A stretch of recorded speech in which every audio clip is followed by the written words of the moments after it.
बिस्मिल्लाहिर्रहमानिर्रहीम। आज exercise 1.3 start करेंगे। एक्सरसाइज 1.3 में जो चीज़ें हमारे पास आज मौजूद हैं, disjoint of set, overlapping set और यूनिवर्सल सेट, उसके साथ कंप्लीमेंट ऑफ सेट को हम देखेंगे। सबसे पहले मैं ये वाज़ेह कर दूं, डिसजॉइंट सेट क्या होता है, ओवरलैपिंग सेट क्या होता है, यूनिवर्सल सेट क्या होता है, कंप्लीमेंट ऑफ सेट्स क्या होता है। डिसजॉइंट सेट जब दो सेट्स का आप इंटरसेक्शन में रिजल्ट में एम्प्टी सेट आपके पास आ जाए तो डिसजॉइंट सेट कहलाता है। क्या कहलाता है? Disjoint set. दो सेट हैं, उनका इंटरसेक्शन लिया, दोनों में कोई मेंबर कॉमन नहीं आया, रिजल्ट एम्प्टी सेट आ गया, उसको हम डिसजॉइंट सेट रिकॉग्नाइज करेंगे। ओवरलैपिंग सेट क्या होता है? जब दो सेट्स का इंटरसेक्शन में रिजल्ट में आपके पास एम्प्टी सेट ना आए, दोनों में कोई एक मेंबर भी कॉमन आ जाए तो वो ओवरलैपिंग सेट कहलाता है। यूनिवर्सल सेट जो गिवन सेट्स होते हैं वो उनका जब आप यूनाइट उसको कर दें और उसके नतीजे में जो सेट बनेगा वो यूनिवर्सल सेट कहलाएगा। कंप्लीमेंट ऑफ सेट क्या कहलाएगा? जब आप यूनिवर्सल सेट और गिवन सेट का डिफरेंस लेंगे तो आपके पास कंप्लीमेंट कहलाएगा गिवन सेट का। अब क्वेश्चन नंबर 1 की जाने बात है एक्सरसाइज 1.3 में। क्वेश्चन नंबर 1 क्या कह रहा है? Sort out the overlapping and disjoint set. Sort out करना है, इनको सेपरेट करना है कि इनमें से ओवरलैपिंग सेट कौन से हैं और डिसजॉइंट सेट कौन से हैं। मैंने पहले इसको डिफाइन कर दिया कि ओवरलैपिंग सेट वो होते हैं जिनमें इंटरसेक्शन के रिजल्ट में एम्प्टी सेट ना, डिसजॉइंट सेट्स वो होते हैं जिनका इंटरसेक्शन का रिजल्ट एम्प्टी सेट है। मैंने पहले ही ये काम कर दिया है कि जो डिसजॉइंट सेट है उनको डिसजॉइंट के कॉलम में लिख दिया और जो ओवरलैपिंग सेट है उसको ओवरलैपिंग के कॉलम में लिख के इनको सेपरेट कर दिया। अब इसको एनालाइज करेंगे, कैसे पता चल रहा है हमें कि ये डिसजॉइंट है और ये ओवरलैपिंग है। पार्ट 1 सेट ए और सेट बी गिवन था, उसमें सेट ए 1 से 10 तक नंबर थे और सेट बी में 7 8 9 से 12 तक नंबर्स थे। अब जब हमने इन दोनों सेट्स का इंटरसेक्शन करते हैं तो हमारे पास 7 8 9 10 क्या आ जाता है? इसका इंटरसेक्शन का रिजल्ट आ जाता है। जब इंटरसेक्शन का रिजल्ट आपके पास एम्प्टी सेट के अलावा आ रहा है तो किस में आएगा? ओवरलैपिंग के कॉलम में आ जाएगा। तो पार्ट 1 को हमने सेपरेट करके ओवरलैपिंग के कॉलम में लिख दिया। पार्ट 2 में सेट सी और सेट डी गिवन था। सेट सी में हमारे पास जो मेंबर्स थे A B C D E मौजूद थे और सेट डी में मेंबर्स थे एफ जी एच आई। दोनों में कोई मेंबर कॉमन नहीं था। जब इंटरसेक्शन हमने दिया कोई मेंबर कॉमन नहीं है, एम्प्टी सेट रिजल्ट आएगा तो इसको हमने डिसजॉइंट सेट के कॉलम में लिख लिया। इसी तरह पार्ट 3 पे आ गए। P is equal to set of prime numbers। Prime numbers कौन से होते हैं? जिनके फैक्टर्स की तादाद 2 से ज्यादा अगर हो जाएगी तो कंपोजिट नंबर बन जाएंगे। चीज हमने क्लास 6 में और उससे पहले स्टडी की हुई है। प्राइम नंबर्स कहां से स्टार्ट होते हैं? 2 है, 3 है और प्राइम नंबर में सिर्फ एक ही इवन नंबर आता है 2। इसके अलावा जितने भी प्राइम नंबर्स आते हैं वो सारे के सारे ऑड नंबर्स में मौजूद होते हैं। तो 2 इसमें आ गया। अब जो इसका पार्ट क्यू है इसमें लिखा हुआ set of even numbers. Set of even numbers में सबसे पहले 2 आएगा, 2 4 6। अब दोनों का इंटरसेक्शन लेंगे तो प्राइम नंबर में भी 2 मौजूद है, इवन नंबर में भी 2 मौजूद है, तो क्या हो जाएगा? इंटरसेक्शन इसका 2 आ जाएगा। एम्प्टी सेट नहीं आ रहा तो ओवरलैपिंग सेट कहलाएगा। इसी तरह पार्ट 4 है। पार्ट 4 किस फॉर्म में लिखा हुआ है? आर जो है सेट बिल्डर फॉर्म में लिखा हुआ है और एस किस में लिखा हुआ है? टेबुलर फॉर्म में। सेट बिल्डर फॉर्म में क्या लिखा हुआ है? ये चीज मैंने पिछले 2 लेक्चर पहले इस चीज को वाज़ेह किया था। सेट बिल्डर फॉर्म में x such that x is a member of direct number और इंटीजर दोनों यूज कर सकते हैं। दोनों लफ्ज के लिए यूज करते हैं। इसके अंदर पॉजिटिव नंबर भी आ जाते हैं, नेगेटिव नंबर भी आ जाते हैं। Integer and x is less than and equal to 3। x किसके बराबर है? less than और equal to 3 के बराबर। मैथमेटिकल फॉर्म में इसको हमने क्रिटिकली स्टडी किया था। 3 भी शामिल है और 3 से छोटे नंबर भी शामिल है। सेट s आ जाता है, सेट s 4 5 6 7 8 है। अब इसके अंदर 3 और उससे छोटे नंबर है, इसमें 4 से नंबर स्टार्ट होते हैं, कोई कॉमन नंबर नहीं आ रहा। इंटरसेक्शन का रिजल्ट एम्प्टी सेट आएगा तो इसको हमने किस में लिख दिया? डिसजॉइंट के कॉलम में लिख दिया। पार्ट 5 बिल्कुल वाज़ेह है।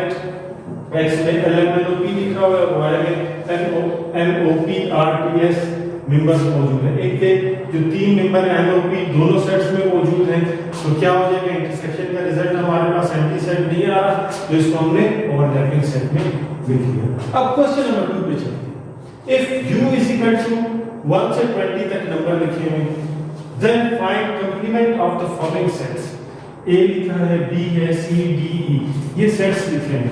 क्या है, यूनिवर्सल सेट जब तक गिवन नहीं होगा हम किसी भी सेट का कंप्लीमेंट फाइंड आउट नहीं कर सकते। कंप्लीमेंट फाइंड आउट करने के लिए सबसे पहले हमारे पास यूनिवर्सल सेट का होना लाजमी है। अगर यूनिवर्सल सेट मौजूद नहीं है तो आप किसी भी गिवन सेट का कंप्लीमेंट फाइंड आउट नहीं कर सकते। अब पार्ट 1 पे आते हैं।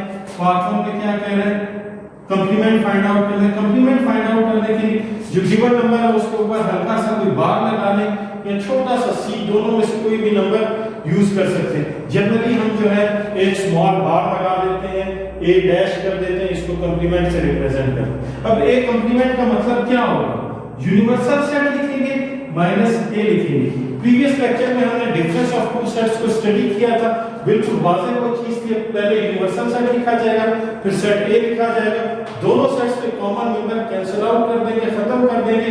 जो यूनिवर्सल सेट के रिमेनिंग मेंबर्स होंगे हमारे पास, वो क्या कहलाएगा, गिवन सेट का कंप्लीमेंट कहलाएगा। गिवन सेट हमारे पास पार्ट 1 में ए है, ए कंप्लीमेंट फाइंड आउट करने के लिए क्या लिखा, यूनिवर्सल सेट माइनस ए।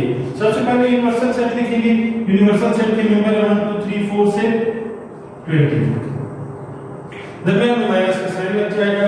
फिर कौन सा सेट लिखेंगे, सेट ए लिखेंगे। सेट ए के मेंबर्स की तादाद है 2 4 6 8 10 8 12।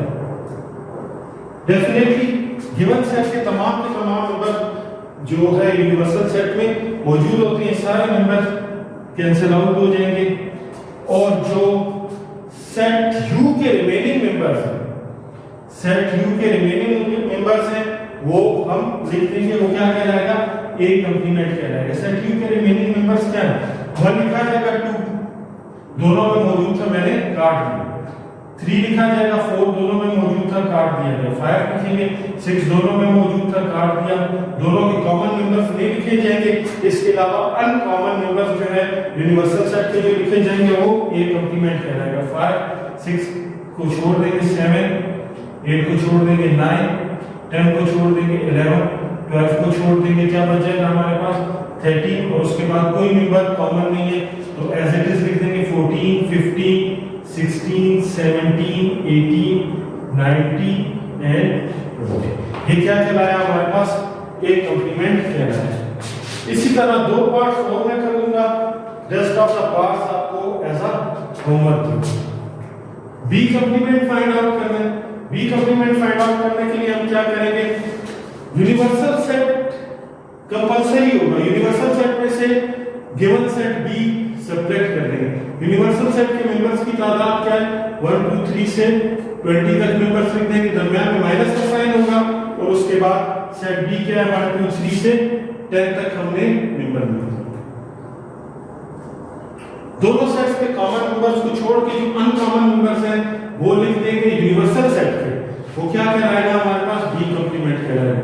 1 से 10 तक के मेंबर्स दोनों में कॉमन है, इसको छोड़ देंगे। आसानी के लिए दोनों को काट भी सकते हैं ताकि गलती का इम्कान कम से कम रहे। रिमेनिंग मेंबर्स क्या आ जाएंगे, 11 12 13 से 20 तक आपके पास रिमेनिंग मेंबर्स आ जाएंगे। ये क्या कहलाएगा, बी कंप्लीमेंट। इसी तरह हमारे पास सी कंप्लीमेंट है, ये आपके पास होमवर्क है। आपने इसको करना है, क्या करेंगे, यूनिवर्सल सेट माइनस सी करेंगे, दोनों के कॉमन मेंबर्स को छोड़ देंगे, अनकॉमन मेंबर्स लिख देंगे। पार्ट 4 पे आ जाए।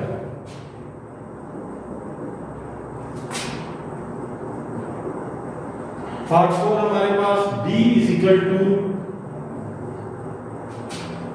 d कंप्लीमेंट फाइंड आउट करना है। यूनिवर्सल सेट माइनस d कर देंगे। यूनिवर्सल सेट हुई हमारे पास 1 2 3 से 20 तक नंबर है हमारे पास, साइन माइनस का लगेगा। उसके बाद सेट d लिख देंगे। सेट d क्या है, 11 12 13 एंड 14। 11 12 13 एंड 14 दोनों के जो कॉमन मेंबर्स हैं, आसानी के लिए इसको काट दें और जो रिमेनिंग मेंबर्स यूनिवर्सल सेट के बच जाएंगे वो क्या कहलाएगा, डी कंप्लीमेंट कहलाएगा।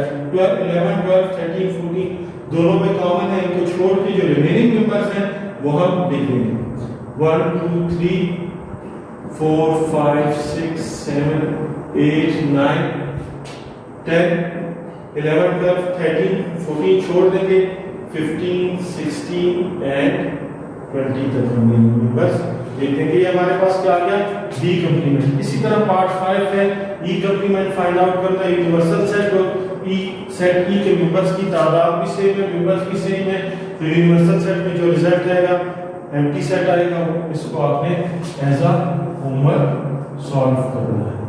इसी के साथ आज का ये सारा मामला हमारा खत्म हो जाता है। इंशाल्लाह कल हम फर्दर जो है प्रॉपर्टीज इसकी पढ़ेंगे, लास्ट पढ़ेंगे जिसमें कम्यूटेटिव प्रॉपर्टी, कम्यूटेटिव लॉ है और एसोसिएटिव लॉ। Thank you.